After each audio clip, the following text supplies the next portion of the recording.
कृष्णाचं नाव विठ्ठल कसं पडलं आणि मग पंढरपूरला विठुरायाची आणि रुक्मिणीची मूर्ती एकत्र का नाही?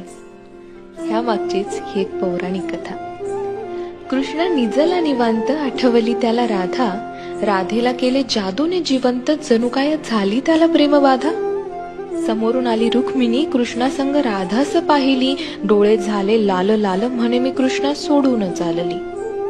कुठे गेली रुक्मिणी कुणास बाई ठाऊक, कृष्ण भटकतोय तिला शोधत, होऊन व्याकुळ भाऊक. पोहोचला बाई कृष्ण शोधत तिरी चंद्रभागेच्या, आणि रुक्मिणी दिसली दिंडी रवनात पंढरीच्या. कृष्ण म्हणवितो रुक्मिणीस, पण ती रुसलेली फार. म्हणतो कसा, अगं रुक्मिणी कसा करू मी तुझ्या विना वैकुंठाचा संसार. रुक्मिणी नाराज, त्यातच कृष्णास आठवे भक्त एक थोर. नाव त्याचे पुंडलिक, लय गुणाचं ते पोर. पुंडलिकाच्या घरी आली कृष्णाची गबाई स्वारी. पुंडलिक करीतो आई बापाची सेवा, ठेवून उभा विटेवर कृष्णाला दारी. वाट पाहता पाहता कृष्णाची मूर्ती राहिली. विटेमुळे विठ्ठल त्यासी प्रचती जाहली.